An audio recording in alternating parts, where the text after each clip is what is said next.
너희 당장 이혼해! 현관문이 벽에 부딪히며 집 전체가 울렸습니다. 새벽 2시 반. 아파트 복도 센서 등이 번쩍이며 켜졌고 어머니의 거친 숨소리가 현관을 가득 채웠습니다. 형진아, 백민주! 당장 나와! 어머니는 신발도 제대로 벗지 않은 채 거실로 들이닥치셨습니다. 거실 불을 켜는 손놀림이 거칠었습니다. 형광등이 번쩍이며 온 집안이 대낮처럼 환해졌어요. 실크 잠옷 위에 가디건을 걸치며 나온 그녀의 얼굴이 창백했습니다. 어머님, 이 시간에 무슨? 닥쳐! 어머니의 고함에 백민주가 움찔했습니다. 평소 점잖기로 소문난 어머니가 이렇게 소리를 지르는 건 처음이었거든요. 형진이가 부스스한 머리를 한 채 침실에서 뛰어나왔습니다. 잠옷 바지가 한쪽으로 돌아가 있고 맨발에 슬리퍼 한 짝만 신은 우스꽝스러운 모습이었지만 어머니 얼굴을 보자마자 표정이 굳었어요. 엄마, 무슨 일이야? 왜 이래? 어머니는 아들을 쳐다보지도 않았습니다. 오직 백민주만을 노려보고 계셨어요. 그 눈빛이 너무 무서워서 백민주가 저절로 한 발짝 뒤로 물러났습니다. 어머니 오른손에는 회색 서류 봉투가 들려 있었습니다. 봉투를 쥔 손이 부들부들 떨렸는데 그게 분노 때문인지 흥분 때문인지 알 수 없었어요. 봉투 모서리가 구겨질 정도로 꽉 움켜쥐고 계셨습니다. 내년이 감히 우리 형진이한테. 말을 끝내지 못하고 어머니는 거실 중앙으로 성큼성큼 걸어가셨습니다. 파마도 제대로 빗지 않은 헝클어진 머리, 검은 코트 위에 대충 두른 목도리, 그리고 맨 얼굴. 평소 단정함의 상징이었던 어머니가 이렇게 흐트러진 모습이라니. 엄마, 진정해. 일단 앉아서. 앉긴 뭘 앉아. 인연이 누군지 알고나 결혼했니? 쾅! 어머니가 유리 탁자 위에 봉투를 내리쳤습니다. 그 순간 마치 폭탄이 터진 것처럼 봉투가 터지면서 서류들이 사방으로 흩어졌습니다. 사진들, 신문 스크랩, 법원 서류, 보험 서류. 하얀 종이들이 눈처럼 거실 바닥에 떨어졌어요. 이게 뭐냐? 이게 다 뭐냐고. 어머니가 바닥에 떨어진 사진 한 장을 집어 형진이 얼굴 앞으로 들이댔습니다. 결혼 사진이었습니다. 하얀 웨딩드레스를 입은 백민주. 그런데 옆에 선 신랑은 형진이가 아니었어요. 이것도 봐. 또 있어. 두 번째 사진. 역시 결혼 사진. 그런데 또 다른 남자. 엄마, 이게... 형진이의 입이 떡 벌어졌습니다. 손에 든 사진이 바들바들 떨렸어요. 내 아내가 세 번째 남편이 너야. 세 번째. 어머니가 바닥에서 빨간 글씨가 적힌 전단지를 집어들었습니다. 실종자를 찾습니다. 어머니가 날짜를 하나하나 짚어가며 외쳤습니다. 다 어디 갔는지 몰라. 실종이야. 다 실종. 그리고 그 실종 직전에 뭐가 바뀌었는지 아니? 탁! 어머니가 보험 서류를 탁자에 내려놨습니다. 보험 수익자 다 백민주로 바뀌었어. 실종 2달 전에. 정확히 2달 전에. 백민주의 얼굴이 하얗다 못해 파랗게 질렸습니다. 그건 오해예요, 어머님. 과거 일이고. 과거라고? 그럼 이건 뭐야? 어머니가 은행 거래 내역서를 꺼내 흔들었습니다. 작년 11월 우리 형진이 보험도 내 이름으로 바꿨잖아. 내 동의도 없이. 형진이가 다리에 힘이 풀린 듯 소파에 털썩 주저앉았습니다. 패턴이 똑같아. 보험 수익자 변경, 통장에서 거액 인출, 그리고 실종. 내 전 남편들이 다 이 순서대로 사라졌어. 내가 죽으면 인연이 15억을 받아. 내 전 남편들도 그랬겠지? 다 어디 있는 거야? 다 죽였니? 어디다 묻었어? 어머님, 제발. 백민주가 울먹이며 소리쳤습니다. 전 형진 씨를 사랑해요. 진짜예요. 과거는 실수였어요. 실수? 두 명이 연속으로 사라진 게 실수야? 어머니가 또 다른 서류를 꺼냈습니다. 펜션 예약 내역이었어요. 10월 30일. 강원도 산골 펜션. 내 전 남편들도 다 마지막으로 간 곳이 강원도 산골이었어. 우리 형진이도 거기 데려갈 생각이었지? 그건 오늘 내가 안 왔으면. 어머니의 목소리가 떨렸습니다. 눈가가 붉어지며 눈물이 맺혔어요. 오늘 내가 안 왔으면 우리 형진이도. 그때였습니다. 백민주의 휴대폰이 울렸습니다. 새벽 2시 반에 누가 전화를 거는 걸까요? 백민주가 황급히 주머니에서 폰을 꺼내 거절 버튼을 눌렀지만 화면에 뜬 이름을 어머니가 봤습니다. 동생? 내 프로필엔 외동딸이라고 했잖아. 백민주의 손이 덜덜 떨렸습니다. 그건 띠리링 마이너스. 또 전화가 왔습니다. 이번엔 삼촌이었어요. 이런 사람 얼마나 더 있어? 공범이지? 내 전 남편들 처리하는 거 도와준 놈들이지? 아니에요. 그런 거 아니에요. 그 순간 형진이가 벌떡 일어나 백민주 앞을 막아섰습니다. 민주야. 정말이야? 이게 다 정말이야? 형진이의 눈에서 눈물이 주르륵 흘렀습니다. 형진 씨, 대답해. 이게 다 정말이냐고. 형진이가 생전 처음으로 백민주에게 소리를 질렀습니다. 어머님, 제발. 한 번만 기회를 주세요. 전 정말 형진 씨를 사랑해요. 과거는 정리하려고 했어요. 정리? 사람을 정리한다는 거니? 어머니가 백민주의 손을 뿌리치며 일어서려 했습니다. 그런데 백민주가 갑자기 어머니의 팔을 잡아당겼어요. 어머님이 뭘 아세요? 그 남자들이 저한테 뭘 했는지 아세요?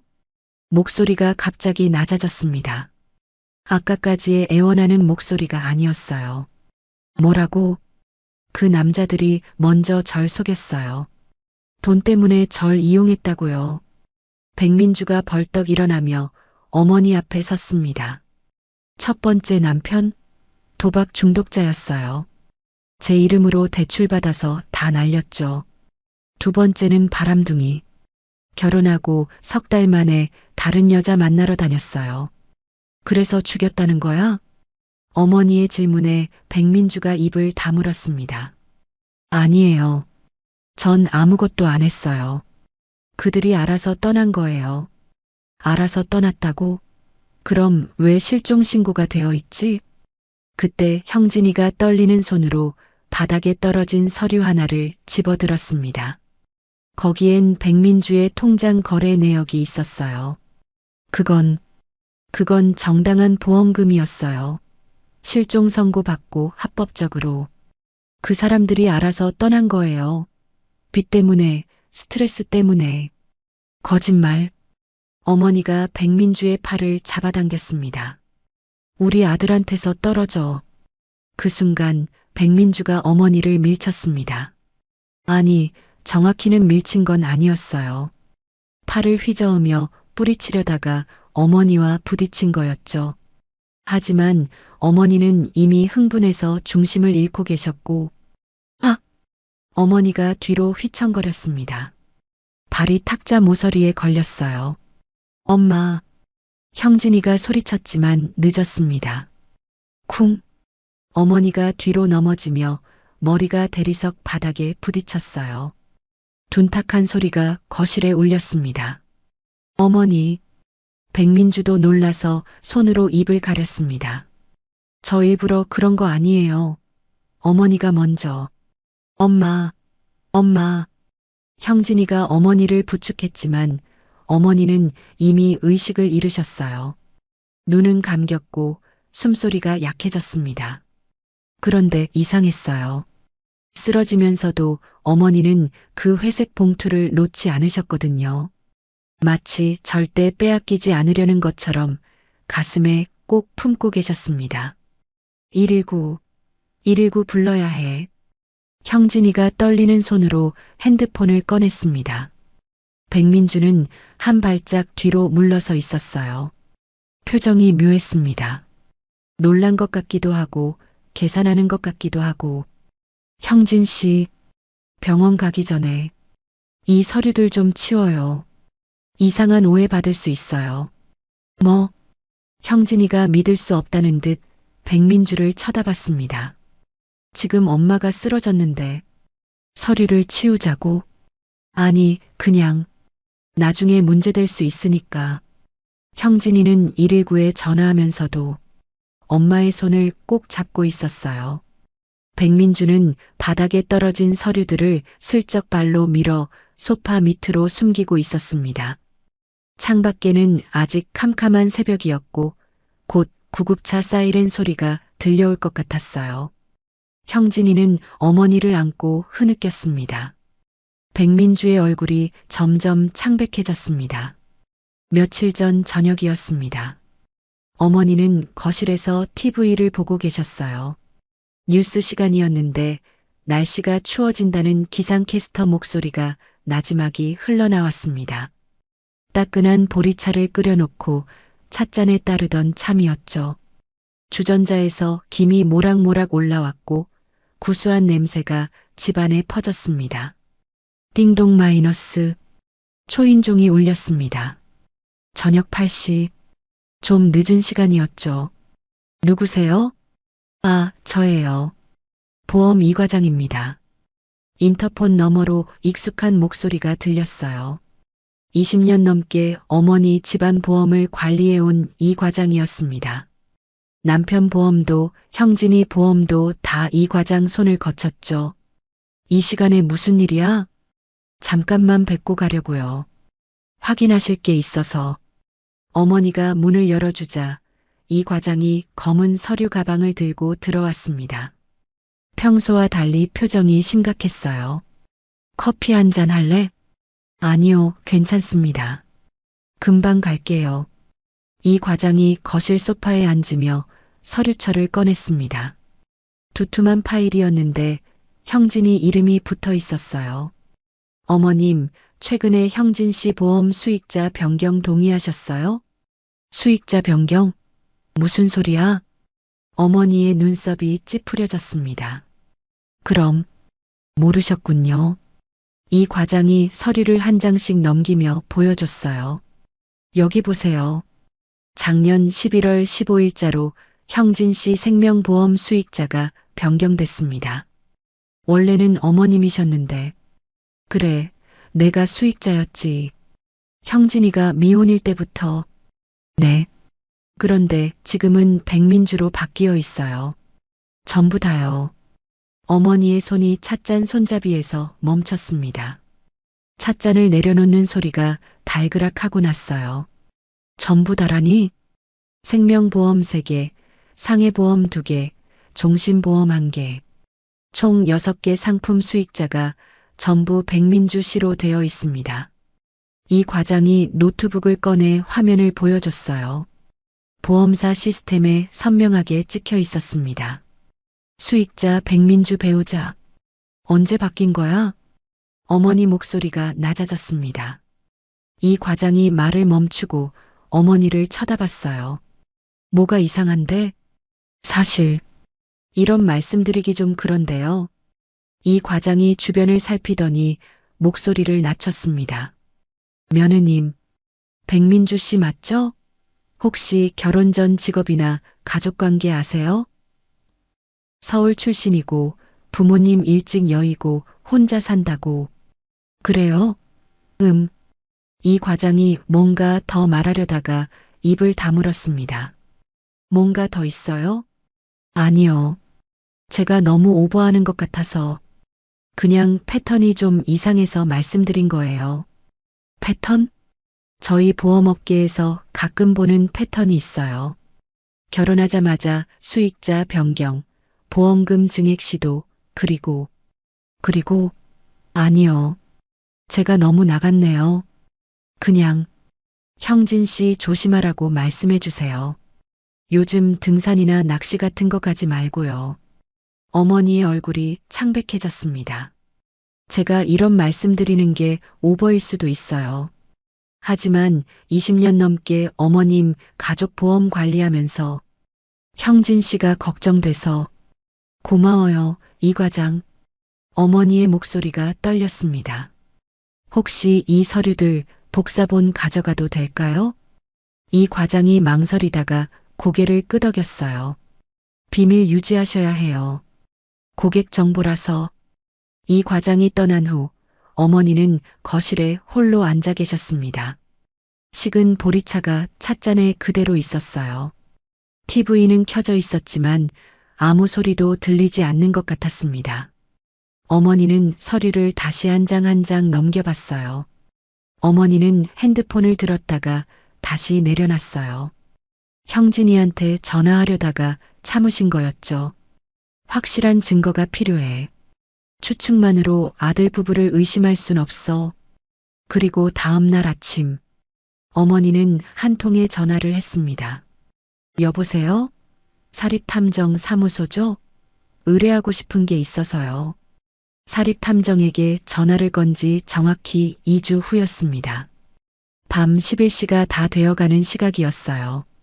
어머니는 잠이 오지 않아 거실에서 TV를 보고 계셨습니다. 형진이 걱정해 며칠째 제대로 못 주무시고 계셨거든요. 핸드폰이 급하게 울렸습니다. 여보세요? 어머님, 지금 당장 오셔야 될 것 같습니다. 김 탐정의 목소리가 떨렸습니다. 이 늦은 시간에 전화를 한 것도 이상했지만 평소의 차분한 말투가 아니었어요. 이 시간에 무슨 일인데 그래요? 죄송합니다. 늦은 시간인 건 아는데 방금 확인한 게 있어서 이건 내일까지 기다릴 수가 없습니다. 지금 당장 오세요. 지금요? 밤 11시인데 어머니는 외투를 걸치며 현관으로 향했습니다. 지체할 시간이 없습니다. 이거 정말 심각합니다. 택시를 타고 강남 사립탐정 사무소로 향하는 내내 불안감이 커졌어요. 김 탐정이 그렇게 다급한 목소리는 처음이었거든요. 사무실 문을 열고 들어가자 김 탐정이 책상 위에 서류를 잔뜩 펼쳐놓고 머리를 쥐어뜯고 있었습니다. 어머님 앉으세요. 정신 차리고 들으셔야 합니다. 대체 뭔데 그래요? 김 탐정이 첫 번째 파일을 열었습니다. 백민주 씨 본명 맞습니다. 그런데 어머님, 이 여자가 형진 씨와 세 번째 결혼입니다. 세 번째? 어머니의 눈이 휘둥그레졌습니다. 김 탐정이 결혼 증명서들을 하나씩 보여줬어요. 백민주의 얼굴이 선명하게 찍혀 있었습니다. 그런데 더 충격적인 건 김 탐정이 빨간 파일을 열었습니다. 실종이라고 큼지막하게 적혀 있었어요. 전 남편들이 하나같이 다 실종됐습니다. 실종이요? 네. 그리고 보세요. 김 탐정이 보험 서류를 꺼냈습니다. 김상훈 씨 실종 2개월 전 보험 수익자가 백민주로 변경. 보험금 3억.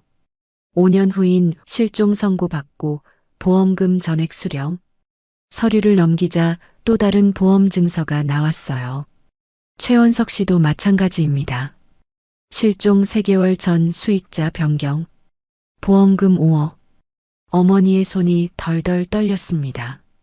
그럼 우리 형진이도 네, 같은 패턴입니다. 작년에 수익자 변경, 보험금 15억. 전 남편들보다 금액이 훨씬 큽니다. 김 탐정이 또 다른 서류를 꺼냈어요. 그리고 어머님, 백민주가 말한 건 다 거짓말입니다. 부모님도 살아계세요. 뭐라고요? 김 탐정이 CCTV 사진들을 꺼냈습니다. 이거 보세요. 전 남편들이 실종되기 직전 마지막으로 찍힌 장소가 전부 강원도 산골입니다. 같은 지역, 비슷한 펜션들이에요. 사진 속에는 백민주와 전 남편들이 함께 있었고 뒤에 검은 옷을 입은 남자들이 보였습니다. 저 남자들이 백민주 조력자들로 보입니다. 하긴 어떻게 여자 혼자 성인 남자를 그렇게 깔끔하게 처리하기가. 실종 직전에 항상 나타났어요. 어머니는 충격으로 말을 잇지 못했습니다. 그리고 어머님, 이건 어제 확인한 건데. 김 탐정이 노트북을 돌려 보여줬어요. 백민주가 30일, 그러니까 한 달 후에 강원도 펜션을 예약했습니다. 형진 씨 이름으로요. 위치가 전 남편들이 실종된 곳과 불과 10km 거리입니다. 안 돼. 안 돼. 어머니가 벌떡 일어났습니다. 어머님, 당장 경찰에 신고해야 합니다. 이 정도 증거면. 아니요. 시간이 없어요. 제가 직접 가서 막아야 해요. 어머니는 봉투를 꼭 끌어안고 사무실을 뛰쳐나왔습니다. 어머님, 혼자 가지 마세요. 김 탐정의 외침이 뒤에서 들렸지만 어머니는 돌아보지 않았어요. 거리로 나와 택시를 잡았습니다. 손을 들었는데 팔이 덜덜 떨려서 제대로 서 있기도 힘들었어요. 강남 7위 아파트요. 빨리 가주세요. 택시기사가 백미러로 어머니를 쳐다봤습니다. 손님 괜찮으세요? 얼굴이 하얗게 질리셨는데. 빨리 가주세요. 제발. 어머니는 봉투를 가슴에 꼭 안고 있었습니다. 차창 밖으로 스쳐가는 건물들이 흐릿하게 보였어요. 눈물 때문인지 긴장 때문인지 새벽 2시 반 택시가 형진이 아파트 앞에 도착했습니다. 어머니는 떨리는 손으로 도어락 비밀번호를 눌렀어요. 형진이가 알려준 번호. 천사 같은 우리 엄마라며 웃던 아들 얼굴이 떠올랐습니다. 문이 열렸습니다. 어머니는 심호흡을 한 번 하고 현관문을 벌컥 열어 제쳤어요. 너희 당장 이혼해. 눈을 떴을 때 하얀 천장이 보였습니다. 소독약 냄새가 코를 찔렀어요. 병원이었습니다. 창밖으로 아침 햇살이 비스듬히 들어오고 있었는데 몇 시인지 알 수 없었어요. 엄마, 정신 들어? 형진이가 제 손을 꼭 잡고 있었습니다. 눈이 퉁퉁 부어 있었어요. 밤새 울었나 봅니다. 형진아, 목소리가 잘 나오지 않았습니다. 목이 바짝 말라 있었어요. 물 좀. 형진이가 급히 물을 따라줬습니다. 차가운 물이 목을 타고 내려가자 그제야 정신이 조금 들었어요. 며느리는, 백민주는 어디 있니? 형진이의 얼굴이 어두워졌습니다. 한숨을 푹 쉬더니 고개를 떨궜어요. 엄마, 경찰에 신고했어요. 엄마가 가져온 서류 다 제출했고요. 그래서 잡혀갔니? 형진이가 고개를 저었습니다. 처음엔 연행됐어요. 그런데 변호사를 선임했대요. 그것도 대형 로펌 변호사를. 어머니가 벌떡 일어나려 했지만 어지러워서 다시 누웠습니다. 아니, 그게 말이 돼? 증거가 그렇게 많은데. 형진이가 씁쓸하게 웃었습니다. 경찰에서 이미 오래 지난 일이라서 증거를 찾을 수 없대요. 전 남편들 실종도 5년, 10년 전 일이고 정황상 의심스럽긴 하지만 직접적인 범죄 증거는 없다고. 뭐라고? 보험 수익자 변경은 합법적인 거고 실종 신고도 본인이 한 게 아니래요. 가족들이 한 거라서. 그리고 펜션 예약도 그냥 여행 계획일 뿐이라고. 어머니의 손이 떨렸습니다. 수면제는? 대량으로 산 수면제는? 불면증 치료용이라고 주장하고 있어요. 처방전도 일부는 있었대요. 말도 안 돼. 이건 말이 안 돼. 형진이가 어머니 손을 더 꽉 잡았습니다. 엄마, 미안해요. 내가 바보였어요. 엄마 말 안 듣고. 눈물이 또 흘렀습니다. 30대 중반의 아들이 아이처럼 울고 있었어요. 그래도 엄마 덕분에 살았어요. 정말로. 그때 펜션 갔으면 형진이가 말을 잇지 못했습니다. 그 여자 지금 어디 있니? 몰라요. 변호사 통해서 이혼 서류만 보내왔어요. 위자료는 한 푼도 안 받겠대요. 빨리 끝내자고. 위자료를 안 받겠다고? 네. 오히려 자기가 피해자인 것처럼 시어머니한테 폭행당했다고 주장하고 있어요. 뭐? 어머니가 놀라서 일어나 앉았습니다. 내가 언제 폭행을? 그 여자가 나를 밀쳐서 쓰러진 거잖아. 알아요, 엄마. 나도 봤어요. 하지만 CCTV도 없고 목격자도 우리뿐이라. 이런 거짓말쟁이 같으니. 엄마, 흥분하지 마세요. 몸에 안 좋아요. 형진이가 어머니를 진정시켰습니다. 경찰은 뭐래? 추가 수사하겠다고는 하는데 담당 형사님 말로는 어렵대요. 실종된 전 남편들도 단순 실종으로 처리됐고 보험금도 합법적으로 수령했고 그럼 그냥 놔둔다는 거니? 형진이가 고개를 끄덕였습니다. 변호사가 워낙 크니까 경찰도 부담스러운가 봐요. 그 로펌이 정치인들도 많이 변호하는 곳이래요. 어머니는 천장을 바라봤습니다. 이럴 수가. 증거가 이렇게 많은데. 엄마, 그래도 괜찮아요. 나 무사하잖아요. 엄마 덕분에. 형진이가 애써 웃어 보였습니다. 그때 병실 문이 열렸습니다. 김 탐정이 들어왔어요. 손에 또 다른 서류철을 들고 있었습니다. 어머님, 괜찮으세요? 김 탐정님, 죄송합니다. 제가 더 확실한 증거를 찾았어야 했는데, 김 탐정도 안타까운 표정이었습니다. 그런데 어머님, 포기하지 마세요. 제가 계속 조사하고 있습니다. 분명히 더 나올 거예요. 하지만 경찰도 안 움직이는데, 경찰만 있는 게 아닙니다. 언론도 있고 여론도 있어요. 그리고 김 탐정이 서류를 꺼냈습니다. 이거 어제 발견한 건데요. 백민주가 새로운 남자를 만나고 있더군요. 뭐라고? 벌써 다음 타겟을 물색하는 것 같아요. 이번엔 더 큰 물고기. 재산이 100억대인 사업가입니다. 형진이가 주먹을 불끈 쥐었습니다.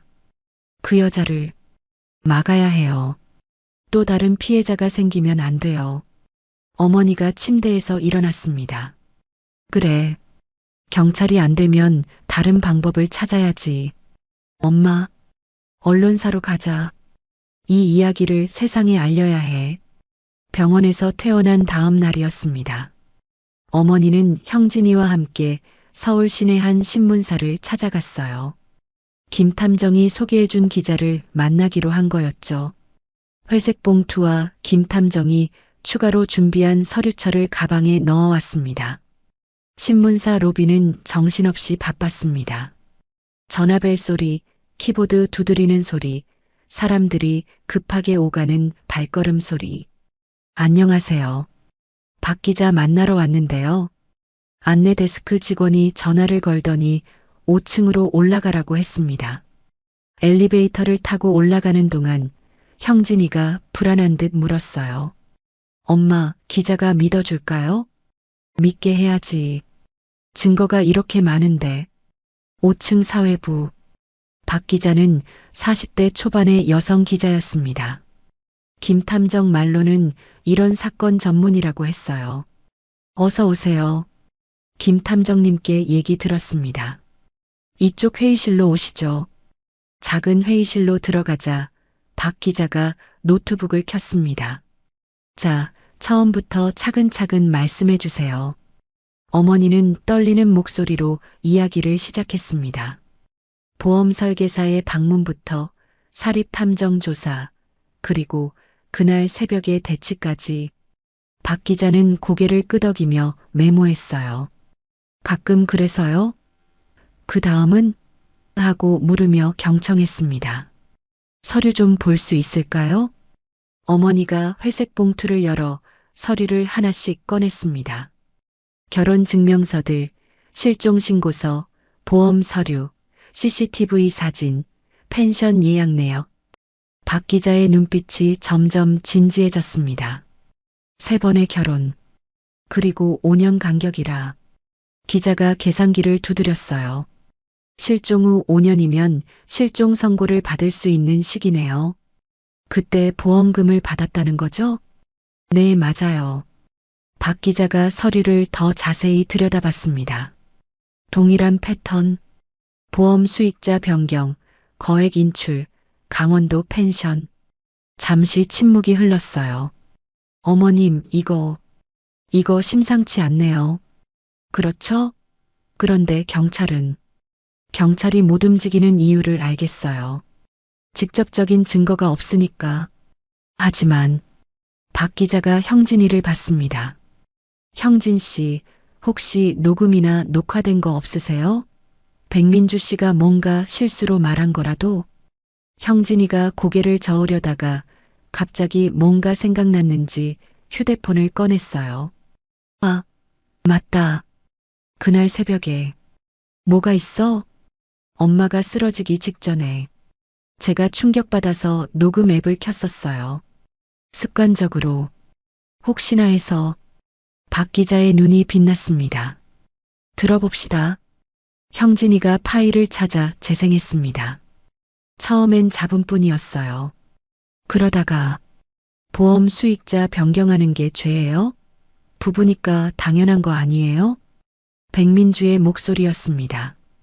그 사람들이 알아서 떠난 거예요. 빚 때문에, 스트레스 때문에. 그리고 결정적인 한마디. 10월 30일, 그냥 여행이에요. 형진 씨랑 둘이서.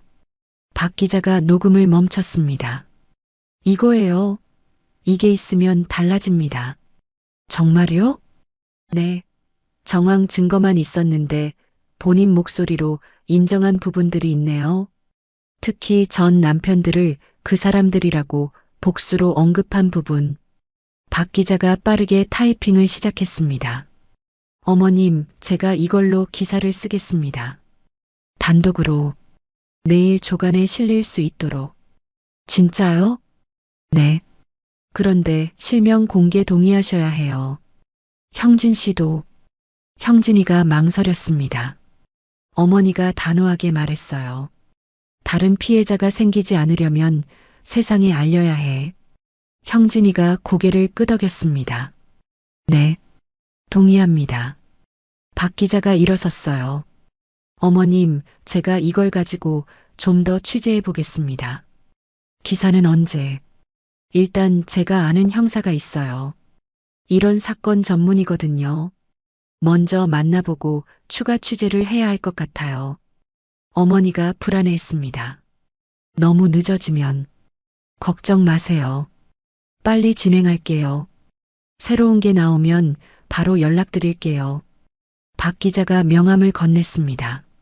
제 번호예요. 혹시 생각나는 거 있으면 언제든 연락 주세요. 박 기자와 이 형사가 카페 구석 자리에 마주 앉아 있었습니다. 이 형사님, 오랜만이에요? 김 기자, 또 무슨 일이야? 왜 자꾸 여기저기 들쑤시고 다녀? 안 그래도 바쁜데. 이 형사가 투덜거리며 서류를 받아들었습니다. 아메리카노를 한 모금 마시더니 표정이 변했어요. 이거 냄새가 나네. 그렇죠? 3번 결혼, 2번 실종, 보험금만 8억. 15억 아니야? 아, 형진 씨까지 하면 15억이죠.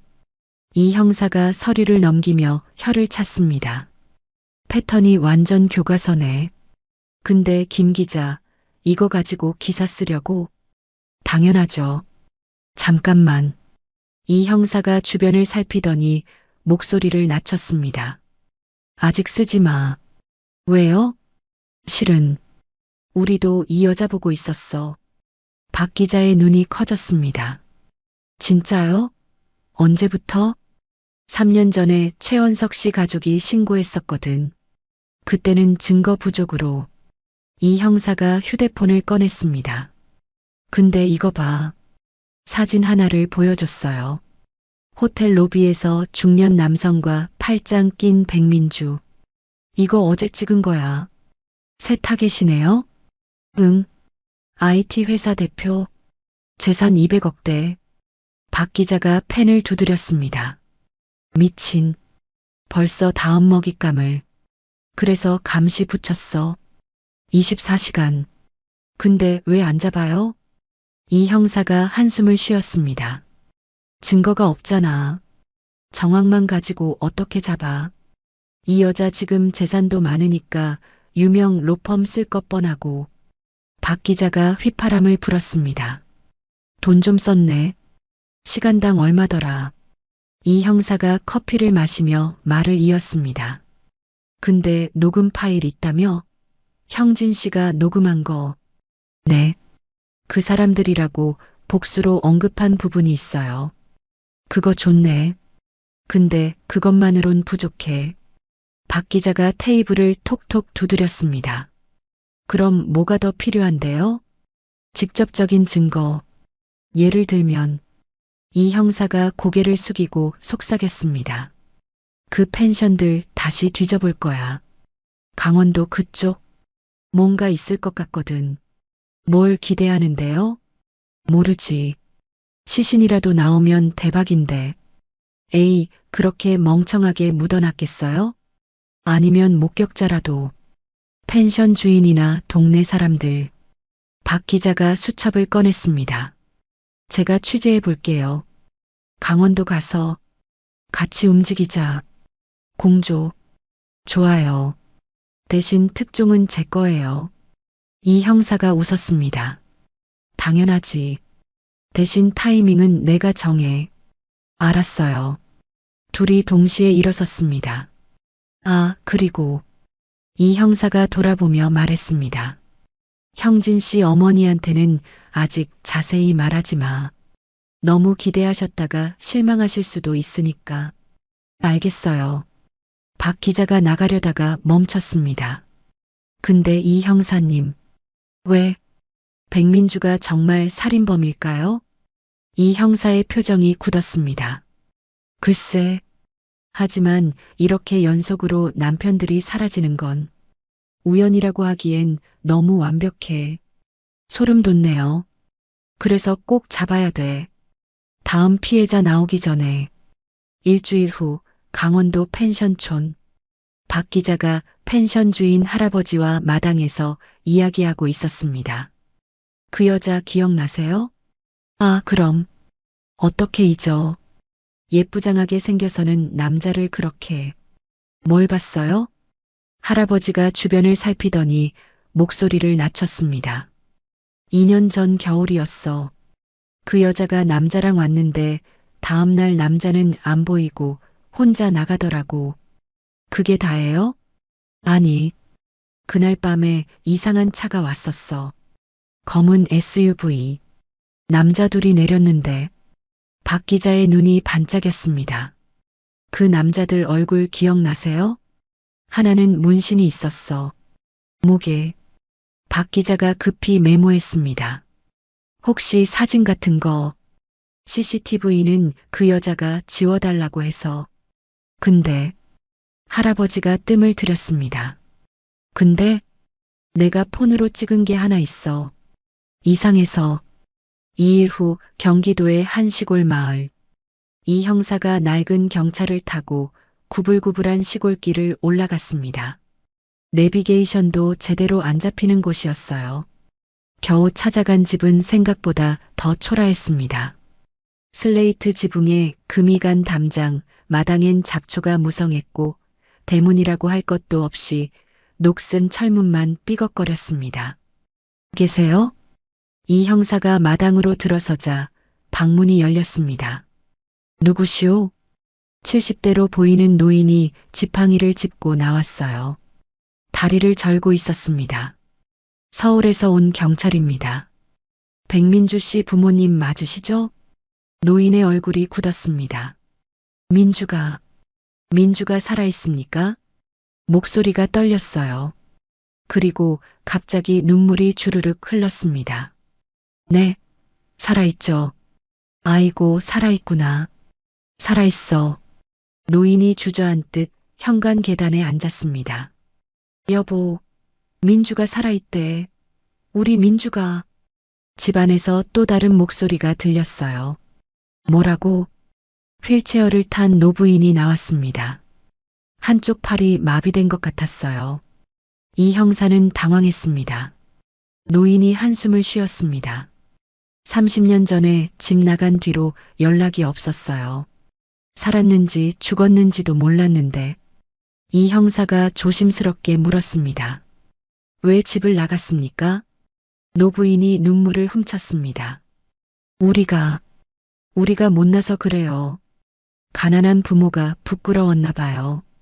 그래도 딸인데 처음엔 돈도 보내주고 했는데 어느 날부터 뚝 끊겼어요. 전화도 안 받고. 이 형사가 집안을 둘러봤습니다. 방 안은 더 처참했어요. 벽지는 곰팡이로 까맣게 변해 있었습니다. 부엌 깬 반찬이라고는 김치 하나뿐이었어요. 김 형사는 거실을 둘러보다가 벽에 걸린 액자 앞에서 멈췄습니다. 국가유공자 훈장이었습니다. 6.25 참전 유공자 백정수. 훈장 옆에는 낡은 흑백 사진이 있었어요. 군복 입은 젊은 남자와 아기를 아는 여자. 남동생들은요? 아들이 둘 있다고 들었는데. 노인이 고개를 저었습니다. 아들, 우리 민주가 외동딸인데. 무슨 아들이? 이 형사의 눈빛이 날카로워졌습니다. 그럼 그 남자들은 누구지? 혹시 민주 씨 친구들이나? 친구도 별로 없었어요. 애가 성격이 차가워졌어요. 노인이 지팡이를 짚고 일어섰습니다. 형사님, 우리 민주 만나면. 떨리는 손으로 이 형사의 팔을 잡았어요. 우리 민주 만나면 애비가 기다린다고 꼭 좀 전해주세요. 엄마도 보고 싶다고. 네. 잘못했다고. 가난하게 낳아서 미안하다고. 그래도 한 번만 얼굴 보고 싶다고. 노부인도 휠체어에서 손을 내밀었습니다. 돈 안 벌어요. 그저 살아있다는 소식만이라도. 명절 때 전화 한 통만이라도. 이 형사는 마음이 무거웠습니다. 알겠습니다. 꼭 전하겠습니다. 집을 나오면서 이 형사는 뒤를 돌아봤어요. 두 노인이 대문 앞에서 떠나는 형사를 보고 있었습니다. 마치 딸이 금방이라도 돌아올 것처럼. 차에 올라탄 이 형사는 한숨을 쉬었습니다. 백민주, 너 대체 뭐 하는 거야? 부모는 이렇게 사시는데. 전화를 걸었습니다. 박 기자, 나야. 백민주 부모 만났는데. 충격적인 게 있어. 뭔데요? 외동딸이래. 남동생 없어. 뭐? 그럼 그 남자들은 공범이지. 가족이 아니라 조직적인 범죄 집단일 가능성이 커. 아, 맞다. 이 형사님, 저도 찾은 게 있어요. 박 기자의 목소리가 갑자기 흥분됐습니다. 뭔데? 제가 어제 강원도 그 펜션 주변 돌아다녔잖아요. 근처에 사시는 할아버지 한 분이 이상한 걸 찍어뒀대요. 이상한 거? 지금 보내드릴게요. 잠깐만. 이 형사의 핸드폰에 동영상 파일이 전송됐습니다. 받았어요? 응, 잠깐. 이게 뭐야? 화면을 확대해서 봤습니다. 펜션 뒤편에 검은색 SUV가 주차되어 있었고 차에서 남자 둘이 내렸습니다. 한 명은 덩치가 크고 한 명은 목에 뭔가 문신 같은 게 보였어요. 두 남자는 주변을 살피더니 펜션 뒷문으로 들어갔습니다. 이거 박준영 씨 실종 당일 새벽이에요. 이 형사가 벌떡 일어났습니다. 박 기자, 이거 원본 있어? 할아버지가 갖고 계세요. 왜 찍었냐고 물어봤더니 왜 찍었대? 새벽에 개 짖는 소리 때문에 잠이 깼는데 창밖을 보니까 수상한 남자들이 있어서 혹시나 도둑인가 싶어서 증거로 찍어뒀대요. 이 형사가 급하게 말했습니다. 그 할아버지 주소 알려줘. 지금 당장 가야겠어. 이 시간 후 강원도 펜션촌 근처 민가. 여기에요. 박 기자가 가리킨 집은 펜션에서 100m쯤 떨어진 곳이었습니다. 할아버지, 저 아까 왔던 기자예요. 문이 열리고 70대 할아버지가 나왔습니다. 아, 또 왔구먼. 누구시오? 경찰입니다. 이 형사가 신분증을 보여줬어요. 그 영상 좀 다시 봐도 될까요? 할아버지가 집 안으로 안내했습니다. 이거 내가 왜 찍었냐면 할아버지가 오래된 스마트폰을 꺼냈어요. 그날 새벽에 우리 집 개가 미친 듯이 짖어서 말이야. 평소엔 얌전한 놈인데 영상을 다시 재생했습니다. 보이지? 저 남자들 뒷문으로 들어가더라고. 이 형사가 화면을 자세히 봤습니다. 할아버지, 그 다음은요? 나오는 것도 봤어요? 그게 할아버지가 고개를 갸웃거렸습니다. 1시간쯤 뒤에 나왔는데 이상한 게 들어갈 때는 둘이었는데 나올 때는 셋이었어. 셋이요? 응. 하나를 부축하고 나왔어. 술 먹었나 싶었지. 박 기자와 이 형사가 눈을 마주쳤습니다. 그 사람 얼굴은 안 보이셨어요? 어두워서. 그런데 확실히 남자였어. 덩치가 있었으니까. 이 형사가 수첩을 꺼냈습니다. 박준영 씨 사진 있어? 박 기자가 핸드폰으로 사진을 보여줬어요. 이 사람 본 적 있으세요? 할아버지가 한참 들여다봤습니다. 글쎄, 비슷한 것 같기도 하고 확실하진 않아. 그리고 그 차는요? 아침에 없어졌어. 6시쯤께 밥 주러 나왔는데 이미 없더라고. 이 형사가 영상을 다시 봤습니다. 차량 번호가 흐릿하게 보였어요. 박 기자, 이거 화질 개선 가능해? 우리 신문사 영상팀에 부탁하면 빨리 해줘. 그리고 할아버지. 이 형사가 할아버지를 진지하게 봤습니다. 이 영상 원본 저희가 증거로 가져가도 될까요? 복사본 드릴게요. 그럼 가져가. 이 형사님, 이거 결정적 증거 아니에요? 그렇지. 공범들이 왔다는 증거야. 부축해서 나갔다는 게 설마 수면제 먹여서 의식 잃은 상태였을 거야. 박 기자가 핸들을 꽉 잡았습니다. 그럼 진짜 아직 단정할 순 없어. 하지만 이제 수사영장 받을 수 있을 거야. 이 형사가 전화를 걸었습니다. 팀장님, 결정적 증거 찾았습니다. 영상 있어요. 공범들이 피해자 추정 인물을 끌고 나가는. 전화를 끊고 이 형사가 말했습니다. 박 기자, 이제 시간 문제야. 백민주와 공범들 다 잡을 거야. 기사는 언제 써도 돼요? 조금만 더 기다려. 체포영장 나오면 바로 쓸 수 있어. 박 기자가 고개를 끄덕였습니다. 그런데 이 형사님, 그 부모님 생각하니까 마음이. 그러게, 딸이 이런 짓을 하고 있는 줄 알면. 두 사람은 잠시 침묵했습니다. 창밖으로 강원도의 산들이 스쳐 지나갔어요. 신문사 영상팀이 할아버지 동영상을 분석한 결과가 나왔습니다. 32가 7849. 렌터카예요. 박 기자가 김 형사에게 전화했습니다. 김 형사님, 차량 번호 나왔어요. 잘했어, 박 기자. 바로 조회할게. 30분 후 김 형사가 다시 전화했습니다. 대여자 이름 나왔어. 가명이긴 한데 CCTV 얼굴 대조해 보니 전과 3범 조직폭력배야. 이름 강석진, 또 한 명은 동생 강서구. 형제네요? 응. 그리고 이놈들. 백민주 통화 기록에도 삼촌으로 저장되어 있더라. 다음 날 오전 서울지방경찰청 체포영장 나왔습니다. 팀장이 서류를 들어보였습니다. 백민주, 강석진, 강서구. 살인 및 사기 혐의. 김 형사가 물었습니다. 백민주 위치는? 사라졌어. 어제부터 휴대폰도 꺼놨고 변호사 통해서만 무고하다는 입장 전달하고 있어. 도망쳤네요.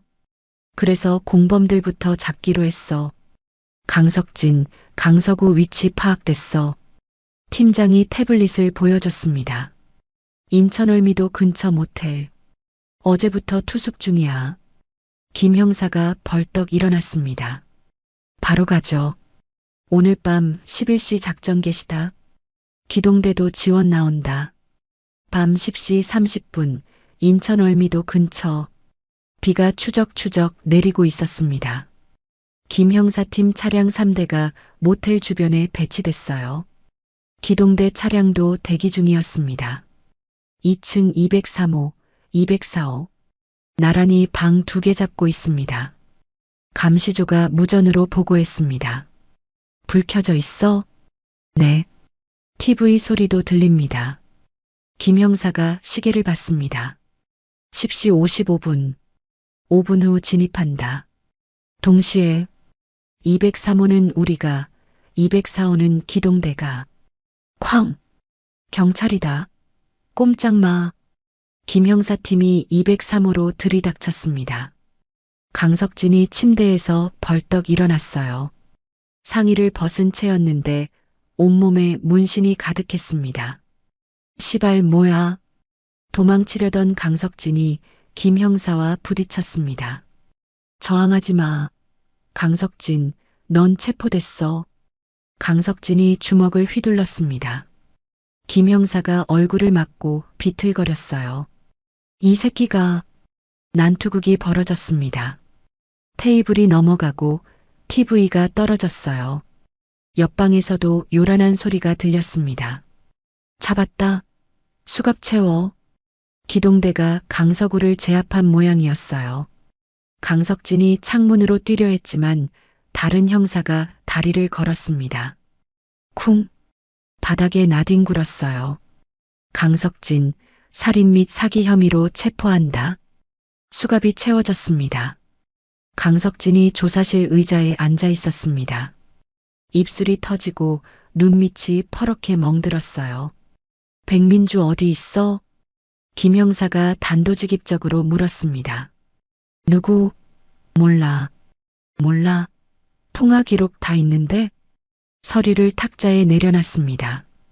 강석진이 시선을 피했습니다. 그냥 아는 누나야. 누나? 2년 전 펜션에도 같이 갔잖아. 김 형사가 영상을 보여줬습니다. 강석진의 얼굴이 굳었습니다. 변호사 부를게. 그래, 불러. 근데 알아둬. 내 동생은 지금 옆방에서 다 불고 있어. 거짓말이었지만 강석진은 모를 일이었죠. 뭐? 내가 시켰다고. 형이 다 계획했다고. 그 새끼가. 강석진이 발을 구르며 소리쳤습니다. 내가 시킨 게 아니야. 백민주가 시킨 거라고. 백민주가 뭘 시켰는데? 막 터져 나왔습니다. 남편들 처리하는 거. 우리는 그냥 심부름만. 김 형사가 몸을 앞으로 기울였습니다. 처리? 어떻게 처리했어? 산에. 강원도 산에. 시신을 묻었다는 거야? 강석진이 고개를 끄덕였습니다. 정확한 위치는? 백민주만 알아. 우리는 그냥 운반만. 김 형사가 주먹을 불끈 쥐었습니다. 백민주 어디 있어? 지금 어디야? 바다 보이는 펜션. 이름이 블루오션인가. 김 형사가 벌떡 일어났습니다. 같은 시각 어머니 집. 어머니는 잠을 이루지 못하고 있었습니다.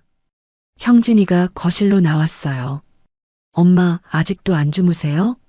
잠이 안 와. 어떻게 됐을까? 그때 핸드폰이 울렸습니다. 김탐정이었어요. 어머님 좋은 소식입니다. 공범들 잡았어요. 정말요? 네. 그리고 내일 백민주도 체포될 거예요. 어머니의 눈에서 눈물이 흘렀습니다. 드디어 형진이가 어머니를 안았어요. 끝났어요, 엄마. 이제 정말 끝났어요. 하지만 어머니는 알고 있었습니다. 이제부터가 진짜 시작이라는 걸, 진실을 마주해야 한다는 걸. 새벽 3시 경찰서 조사실. 동해 쪽 펜션이라고 했어. 강석진이 떨리는 목소리로 실토했습니다. 정확히 어디야? 양양인가? 거기 하얀 파도라는 펜션. 백민주가 가명으로 빌렸어. 김 형사가 벌떡 일어났습니다. 지금 당장 출동한다. 펜션은 절벽 위에 외따로 서 있었습니다. 9층 끝방. 불 꺼져 있습니다. 감시조가 보고했어요. 김 형사가 손짓했습니다. 조용히. 놀라서 뛰어내릴 수도 있어. 절벽이 바로 옆이었거든요. 살금살금 계단을 올라갔습니다. 문 앞에서 김 형사가 숨을 고르고 쾅! 경찰이다. 문이 부서지며 열렸습니다. 백민주가 침대에서 벌떡 일어났어요. 화장기 없는 얼굴이 창백했습니다. 뭐야? 창문으로 도망치려 했지만 이미 경찰관 둘이 막고 있었어요. 백민주, 넌 체포됐어. 살인 및 사기 혐의로. 살인? 무슨 소리야? 난 아무것도 안 했어. 백민주가 발버둥 쳤습니다. 억울해요. 전 정말 아무것도 안 했다고요. 그들이 알아서 사라진 거예요. 그래. 그럼 이건 뭐야? 김 형사가 테이블 위를 가리켰습니다. 수면제 여러 통, 가짜 신분증 3개, 그리고 보험 서류. 또 누구 노리고 있었어? 백민주가 입을 다물었습니다. 오전 10시 서울경찰청 조사실. 백민주와 강석진이 대질 신문을 받고 있었습니다. 이 여자가 시켰어요. 남편들 처리하라고. 강석진이 소리쳤습니다. 거짓말. 네가 알아서 한 거잖아. 난 그냥 돈만 줬어. 백민주가 반박했습니다. 조사실이 조용해졌습니다. 김 형사가 물었습니다. 그럼 인정하는 거네? 돈 주고 살인을 의뢰했다고? 백민주가 당황했습니다. 아니, 그게 아니라. 그게 아니면 뭐야? 방금 내 입으로 말했잖아. 강석진이 덧붙였습니다. 이 여자가 수면제 먹이면 우리가 나머지 처리했어요. 닥쳐. 백민주가 소리쳤지만 이미 늦었습니다. 오후 2시 경찰서 접견실. 어머니와 형진이가 경찰서에 도착했습니다. 백민주와 마주 앉았어요. 강화유리로 막혀 있었지만 서로의 얼굴은 선명하게 보였습니다. 백민주가 먼저 말했습니다. 형진 씨, 나 정말 당신은 사랑했어. 형진이의 얼굴이 일그러졌습니다. 그만해. 듣기도 싫어. 백민주가 어머니를 봤습니다. 어머님, 제가 잠시 미쳤었어요. 어머니는 차갑게 대답했습니다. 용서? 내가 용서할 문제가 아니야. 내가 죽인 사람들, 그 가족들한테 용서를 빌어. 어머니가 일어섰습니다. 법이 심판할 거야. 다시는 우리 앞에 나타나지 마. 산 아래 좁은 길가에 경찰차들이 줄지어 서 있었습니다. 김상훈 씨 어머니가 차에서 내렸어요. 지팡이를 짚고 겨우 걷는 몸이었지만 아들을 찾을 수 있다는 소식에 부산에서 새벽차를 타고 올라왔습니다. 어르신, 여기서 기다리세요. 위험해요. 김 형사가 말렸지만 어머니는 고개를 저었습니다. 아니요. 여기서 기다릴게요. 우리 아들 가까이. 산비탈 아래 천막을 쳐놓은 곳에 의자를 놓아드렸어요. 어머니는 그곳에 앉아 산 위를 올려다봤습니다. 수색대 30명이 산을 오르고 있었어요.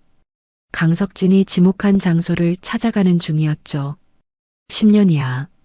10년. 어머니가 중얼거렸습니다. 우리 상훈이가 10년을 저 산에. 무전기에서 소리가 들렸습니다. 지점 도착. 수색 시작합니다. 어머니는 앉았다 일어났다를 반복했어요. 묵주를 돌리며 기도하기도 하고 하늘을 올려다보기도 했습니다. 상훈아, 엄마 왔어. 이제 집에 가자. 무전기가 지직거렸습니다. 여기다. 뭔가 발견. 어머니가 무전기를 향해 달려들었습니다. 뭐예요? 우리 아들이에요? 우리 상훈이? 아직 확인 중입니다. 조금만. 또 30분이 지났습니다. 영원처럼 느껴지는 시간이었어요. 시신 발견. 두구로 보입니다. 어머니가 그 자리에 무릎을 꿇었습니다. 아이고, 아이고, 찾았구나. 우리 아들 찾았어. 검은 비닐에 쌓인 무언가를 조심스럽게 운반해 왔습니다. 상훈아, 우리 상훈이. 어머니, 아직 확인이. 김 형사가 말렸지만 어머니는 이미 비닐 앞에 무릎을 꿇고 있었어요. 내 아들이야. 엄마가 알아. 내 아들. 손을 뻗어 아들의 얼굴을 만지려 했습니다. 차갑고 딱딱했지만 분명 아들이었어요. 엄마야. 엄마 왔어. 너무 늦게 와서 미안해. 어머니가 아들을 끌어안았습니다. 이 차가운 땅에 혼자 있었구나. 얼마나 춥고 무서웠니? 미안해. 주변에 있던 경찰들도 모두 고개를 숙였어요. 이 형사는 뒤돌아서서 눈물을 닦았습니다. 아이고, 내 새끼. 어머니가 땅을 쳤습니다. 살아서라도 돌아왔으면 좋겠는데, 죽어서라도 찾아서 다행이야. 이제 아빠 곁에 묻어줄게. 편히 쉬도록.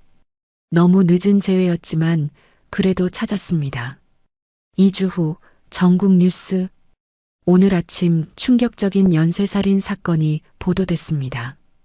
박 기자의 특종이 전국에 퍼졌습니다. 검은 미망인 연쇄살인 사건. 한 달 후 법원. 재판이 시작됐습니다. 방청석이 가득 찼어요. 피해자 가족들, 기자들, 그리고 맨 뒷줄에 백민주의 부모님이 계셨습니다. 지팡이를 짚고 휠체어를 타고 오신 두 노인. 백민주가 입장하면서 부모님을 봤습니다. 검사가 기소 내용을 읽기 시작했습니다. 피고인 백민주는 공범들과 함께 계획적으로, 어머니는 형진이 손을 꼭 잡고 있었습니다. 끝났구나. 이제 정말 끝났구나. 하지만 가슴 한구석이 무거웠습니다. 두 명의 남자들은 영영 돌아올 수 없고 그 가족들의 슬픔은 계속될 테니까요. 재판장이 말했습니다. 피고인 백민주 무기징역을 선고합니다. 백민주가 무너져 내렸습니다. 그때였습니다. 잠깐만요. 방청석 맨 뒷줄에서 떨리는 목소리가 들렸습니다. 지팡이를 짚은 노인이 힘겹게 일어났어요. 백민주의 아버지였습니다. 휠체어에 탄 어머니도 옆에 있었고요. 판사님, 제가 민주 아비입니다. 법정이 술렁였습니다. 재판장이 제지하려 했지만 노인은 계속 말했어요. 제발 들어주세요. 제가 다 가난한 탓에 이런 일이 생겼습니다. 노인이 앞으로 절뚝거리며 걸어 나왔습니다. 법정 경위가 막으려 했지만 재판장이 손짓으로 제지했어요. 제가 민주 부모로서 대신 벌을 받을 테니. 우리 민주는. 목소리가 떨려서 말을 잇지 못했습니다. 어릴 때부터 아주 착한 애였습니다. 제가 일하느라 바빠서 애를 잘 돌보지 못한 저 때문입니다. 노인이 무릎을 꿇었습니다.